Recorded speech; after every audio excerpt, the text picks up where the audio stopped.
Here is the truth most people never hear. Wanting money is the reason nothing changes, because wanting is lack, even when it sounds spiritual. Not because money is hard, not because you're unlucky, and not because you didn't visualize clearly enough. If you've been doing affirmations every day, replaying scenes before sleep, watching videos for the right technique, and then checking your reality for signs, this message is for you. Because that cycle feels like progress. It feels spiritual. It feels responsible. But the more you try, the more tense you become. The more you visualize, the more you notice what's missing. The more you affirm, the louder the silence gets. And eventually, manifestation turns into work. Here's what almost no one tells you.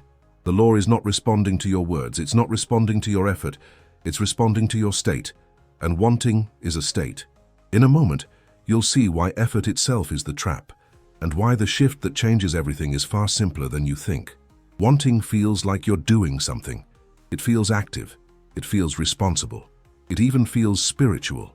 But wanting is not movement. Wanting is a position. It's a state you're standing in. A state is not what you say once or twice. It's what you return to when you stop trying. And every state reproduces itself. If you live in wanting, you don't manifest money. You manifest more wanting. This is where most people get confused. They think wanting is the beginning of manifestation. They believe desire is fuel. But desire is not fuel. Desire is confirmation. The moment you say, "I want money," you are declaring something very specific. You are declaring that money is not part of your current identity, and the law does not argue with that. It simply reflects it. This is why wanting feels so exhausting. You want money, so you visualize. You visualize so you feel hopeful. Then you check your life, and the moment you check, the state snaps back. Pressure returns, comparison returns, waiting returns. You might not say it out loud, but internally the message is clear. Not yet. And not yet is a state. Checking your bank account with tension is a state. Wondering when it will finally work is a state. Looking for signs that it's coming is a state. And every one of those states produces more of itself. This is why people stay stuck for years while doing everything right. They are not failing to manifest. They are succeeding at maintaining the state of wanting. Wanting feels productive because it keeps the mind busy. But busyness is not movement. It's waiting with effort. And effort does not cancel the state you're in, it reinforces it. The law is brutally neutral. It doesn't reward hard work. It doesn't punish desire. It doesn't care how sincere you are. It responds to where you are standing internally. And if you are standing in wanting, life will faithfully give you more reasons to want. Now here's the part that changes everything. This isn't about stopping desire, and it's not about pretending you don't care. It's about recognizing that wanting is not a step toward having. Wanting is the signal that you are still outside the state that creates change. And once you see that, you can stop fighting yourself and start shifting position. This is where a lot of people get uncomfortable, because what you're about to hear sounds almost backwards. Most teachings tell you that wanting is good, that desire is powerful, that focusing on what you want is the beginning of change. And yet, notice something. The people who talk the most about attracting money are often the ones still chasing it. Here's the uncomfortable reason why. The law of attraction is built on distance. You attract what is out there. You pull something toward you. You wait for it to arrive. Even when it sounds positive, the structure is the same. There is you, and there is the thing you don't have yet. That gap may seem harmless, but over time, it becomes identity. If manifestation feels like something that will happen later, you're already in the wrong position. Because the mind doesn't just focus on objects. It learns roles, and the role you rehearse is the one who is waiting. You visualize money coming. You imagine opportunities approaching. You affirm that abundance is on the way. And every one of those actions quietly says the same thing. It's not here yet. That sentence becomes your baseline. So the law does exactly what it's designed to do. It keeps reproducing the gap. More techniques, more hope, more effort, more waiting. This is why motivation spikes and then crashes. People think the problem is discipline. They assume they didn't persist long enough, so they double down. But doubling down on the same state only strengthens the state. Here's the shift most people never make. Neville Goddard did not teach attraction. He taught occupation. He was not interested in how things come to you. He was interested in where you are standing. And this is where the two systems completely diverge. One system trains you to reach, the other trains you to relocate. And if you miss this distinction, you'll keep mixing systems that cancel each other out. Because the moment you're attracting, you're assuming absence. And the moment you assume absence, no amount of visualization can override it. This is why people feel like manifestation is fragile, why they're afraid to stop affirming, why they feel anxious when they're not doing the work. They're not maintaining abundance, they're maintaining the role of the seeker. And Neville warned about this exact trap. But to understand why his approach works when attraction fails, you have to see the distinction he made that changes everything, not between techniques, but between getting and being. And once you see that difference clearly, wanting starts to lose its grip entirely. This is the point where Neville separates himself from almost everyone else, because he was never asking the same question most people are asking. The law of attraction asks a very specific question. How do I get this? How do I get more money? How do I bring abundance into my life? How do I attract a different situation?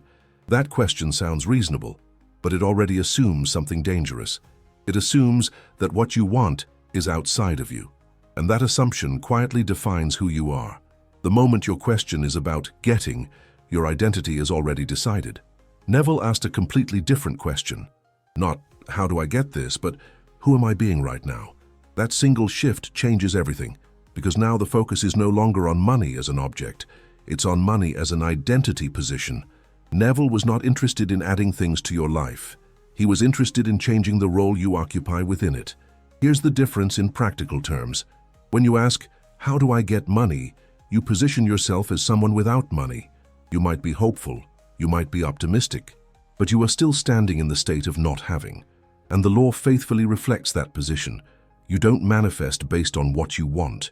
You manifest based on who you are being.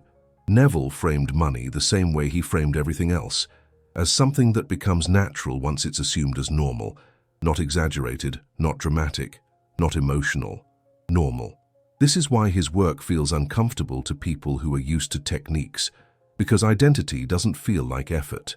It feels like this is just how things are, and that's exactly why it works. Here's the line most people try to avoid.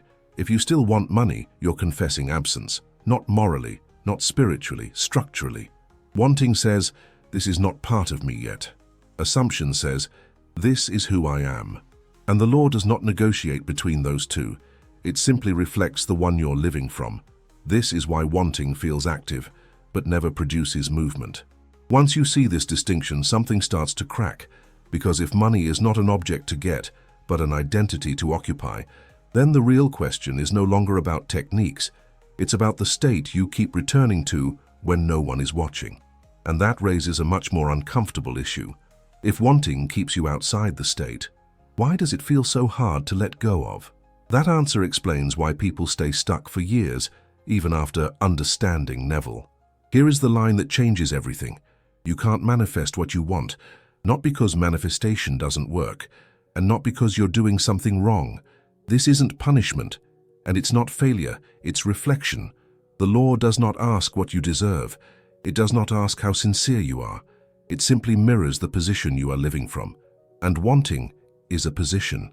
This is where most people misunderstand Neville completely. Think about something simple, your name. You have never tried to manifest your name. You've never hoped it would arrive one day. You've never affirmed it before sleep. Why? Because you don't want your name.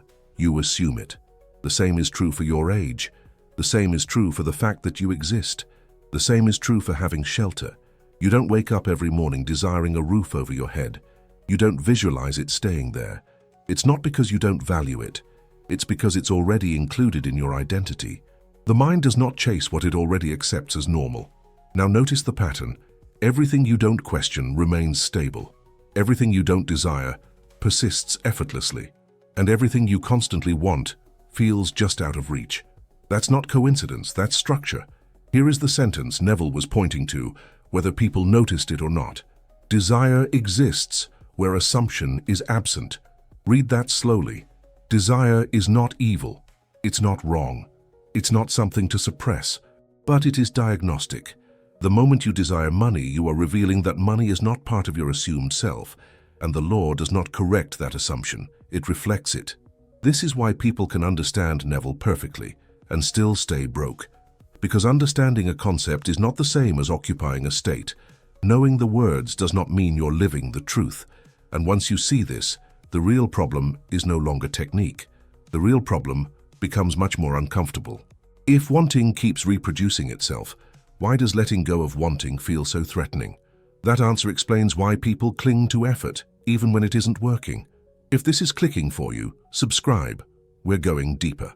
This is where most people go wrong, quietly. They hear Neville say the feeling is the secret, and they immediately turn feeling into emotion, excitement, hope, motivation, a rush in the chest. And when they don't feel that rush, they assume something is wrong. If you think feeling means excitement, you're already off track. Neville was not talking about emotional intensity, he was talking about naturalness. Feeling, in Neville's sense, is not hype. It's not energy. It's not forcing yourself to feel good. Feeling means, this feels normal to me. And here's how you know the difference. If you need to pump yourself up, you're not in the state. If you need to repeat affirmations all day to hold it, you're not in the state. If you feel anxious when you stop visualizing, you're not in the state. Because real assumption doesn't need maintenance. What feels natural does not require supervision. Think about things you already assume. You don't wake up every morning trying to feel convinced you exist. You don't rehearse your name internally to make sure it sticks. You don't affirm that gravity will work today. There is no emotion attached. Just quiet certainty. That's the feeling Neville was pointing to. This is why manifestation feels fragile for so many people. They are trying to emotionally charge something that has not yet become normal. So they mistake effort for alignment. They think, if I feel strong emotion, it must be working. But strong emotion often means resistance. It means the mind is trying to override doubt instead of leaving it behind. If it takes effort to believe, belief hasn't happened yet. Wanting is not neutral. Wanting is lack. Neville never taught people to hype themselves into a state. He taught them to move into a position where belief no longer feels like belief. It feels like fact. This is also why people burn out. They feel responsible for keeping the feeling alive. They monitor their thoughts. They correct themselves constantly, and all of that effort sends one message to the subconscious. This is not stable yet. So the state never stabilizes. Here's the uncomfortable clarity. If you lose the state the moment you stop trying, it was never a state, it was a performance. And performance always collapses under pressure. Real assumption is quiet, almost boring. There is no fireworks moment, no emotional proof. Just a subtle shift where you stop checking, stop convincing, and stop arguing with reality. And that quiet is exactly what scares people. Because if you're not doing something, the mind asks, what's keeping this in place? That question reveals the addiction to effort. And until that addiction is seen, wanting will keep disguising itself as discipline. Now here's the part most people don't expect. If feeling is naturalness and naturalness means effort disappears, then the real work is not creating emotion.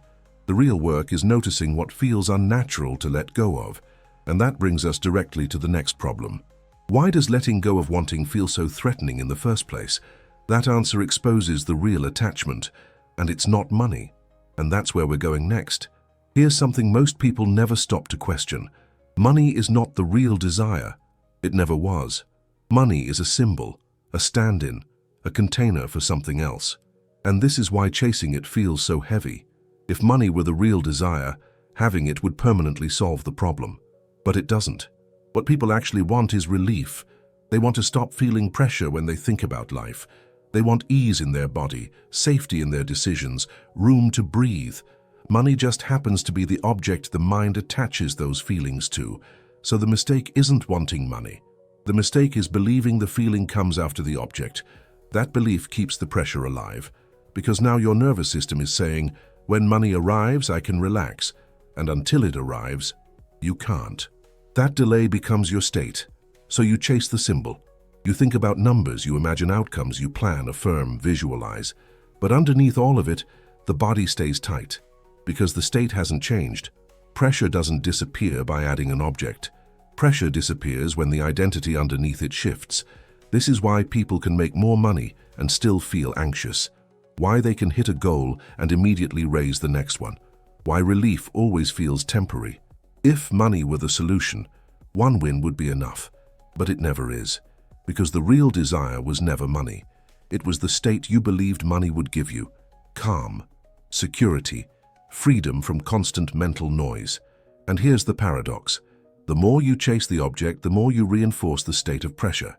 The more you focus on money as the answer, the more you teach your system that peace is unavailable now. So the mind keeps pushing, and the body keeps waiting. That's the trap. And this is where things start to get uncomfortable. Because once people realize money isn't the real desire, another question shows up, a quieter one, a moral one. If money isn't the goal, is wanting it selfish? If I focus on myself, am I doing something wrong? If I choose money, am I less spiritual? That question doesn't come from wisdom. It comes from guilt.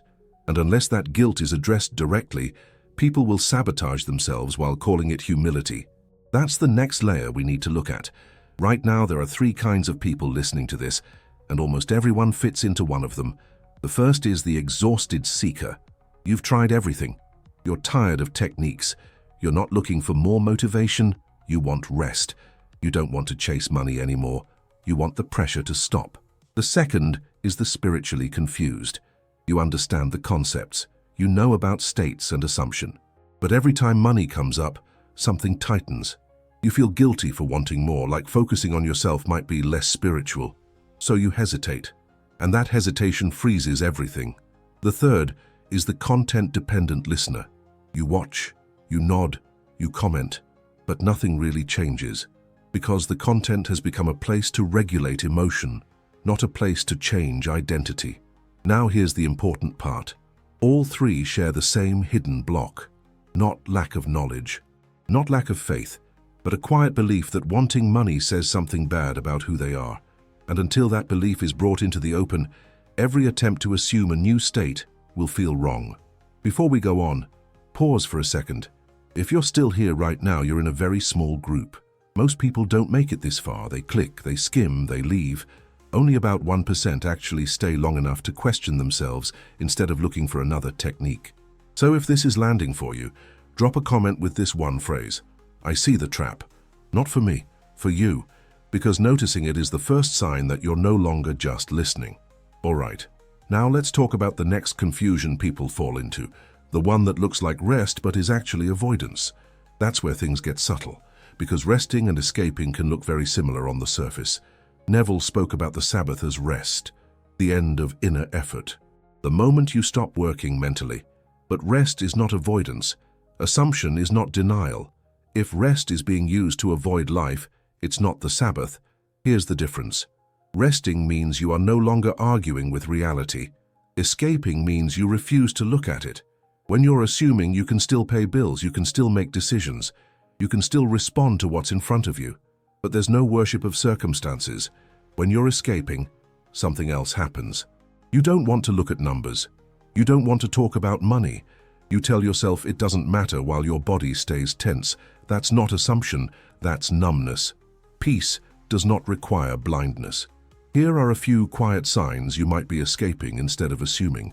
You feel uneasy when practical matters come up. You avoid conversations about money altogether. You call anxiety letting go. And the most telling one, you feel morally superior for not caring, but secretly afraid to engage. This isn't wrong, and it's not something to judge, but it is important to see, because assumption does not shrink you, it stabilizes you. You don't disappear from life, you show up without tension. And until that difference is clear, wanting will just disguise itself as spirituality. At this point, you don't need more ideas, you need clarity. So instead of asking, am I doing this right? Ask better questions. Not philosophical ones, practical ones. First question, do you feel urgency around money, not motivation? Urgency, that pressure that says, this has to change soon or something is wrong. Urgency is not alignment. Urgency is wanting.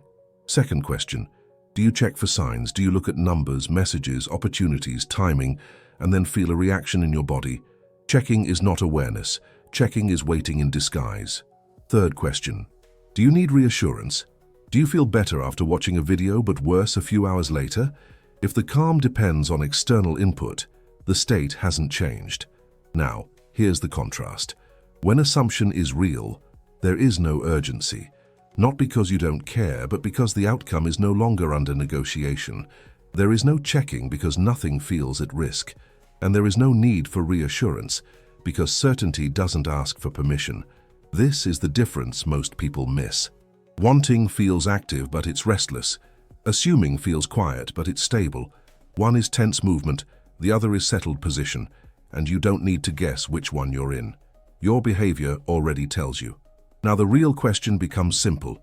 If wanting is so familiar and assumption is so quiet, how do you actually move from one to the other without forcing it?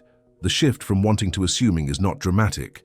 There is no moment where you feel powerful, no surge of confidence, no emotional high. In fact, that's how you know it's real. Assuming does not feel like trying to become, it feels like stopping the effort to get there. When you assume, you don't force new thoughts. You stop feeding the old position. You notice when your body returns to pressure, and you don't argue with it, you simply don't build a story around it. This is important. Assumption is not positive thinking, it's positional thinking. You are no longer asking, is this working? You are living as if the question itself is unnecessary, and the more unnecessary the question becomes, the more stable the state is. Wanting asks for confirmation, assuming removes the need for it. That's the shift. Affirmations and visualization don't fail because they're wrong. They fail because of where they're used from. If you affirm to feel safe, you're affirming from lack of safety. If you visualize to calm anxiety, you're visualizing from pressure. The tool isn't the issue, the position is. Neville never taught repetition as discipline. He taught imaginal acts as a bridge, something you use briefly to move from one state into another. Once the state changes, the tool drops naturally. If you need constant repetition, you haven't crossed the bridge. You're pacing back and forth on it. Real assumption doesn't require reminders. It doesn't need protection. When the state is occupied, affirmations feel unnecessary. And that's not failure, that's success. Most people think living in the end means imagining a future result. That's not living in the end. That's visiting it. Living in the end is not about scenes. It's about position. If you were already the person you want to be, you wouldn't be rehearsing it all day. You'd be living from it. That means your reactions change first. Your urgency softens. Your inner dialogue loses tension. Living in the end feels ordinary, almost boring. There's no excitement to maintain, no future to negotiate with. That's why people doubt it. They expect fireworks, but Neville pointed to naturalness, and naturalness never announces itself. You don't feel like you've arrived, you stop feeling like you're going somewhere. That's the difference. Neville used the word Sabbath for a reason. Not as a ritual, not as a spiritual rule, but as a description of a psychological state. The Sabbath is what happens after the assumption is made. It's the end of mental labor, not the end of action, not the end of responsibility, but the end of inner negotiation. When you're in the Sabbath, you stop checking. You stop asking if it's working. You stop scanning reality for confirmation. You stop correcting yourself every time a thought appears, because there is nothing left to manage. This is where many people get confused. They think rest means passivity. They think letting go means ignoring life. It doesn't. The Sabbath is not collapsing, it's stabilizing. You still respond to emails, you still pay bills, you still make decisions, but the tone underneath it all has changed. There is no silent argument with reality, no bargaining, no mental rehearsal, no internal pressure to hold the state. That's the key. If you're working to maintain the state, you're not in the Sabbath yet. Now here's something important. Slipping out of the Sabbath is normal. Old reactions return. Old urgency shows up. Old habits of checking resurface. That doesn't mean you failed. It means the new state is still stabilizing. Neville never taught constant vigilance. He taught return. When you notice yourself striving again, you don't correct it aggressively. You don't shame yourself, and you don't try harder. You simply return to rest. No spiritual performance, no pretending you're calm when you're not, no forcing peace. The Sabbath is quiet confidence, not discipline. And this is why so few people stay here, because effort feels productive, and rest feels exposed. But only rest allows the state to settle. When the inner world stops working, the outer world starts moving. Not urgently, not dramatically, but precisely. And once you've tasted that kind of rest, you realize something important. The work was never about doing more. It was about knowing when to stop. Now the question becomes practical. How do you live daily life from this state without slipping back into pressure? This is where a lot of people panic, because once effort drops, the mind asks a very uncomfortable question. If I'm not trying, what keeps things moving? This fear is understandable. For most people, effort feels like control, trying feels responsible, doing feels safe. So when Neville talks about rest, people imagine passivity. They imagine doing nothing, ignoring bills, waiting for life to magically fix itself. That's not what assumption does. Assumption doesn't remove action. It removes pressure from action. You still work, you still make decisions, you still handle practical things, but you're no longer using action to fix your identity. That's the difference. When you act from wanting, every action carries urgency. When will this pay off? Is this enough? Am I falling behind?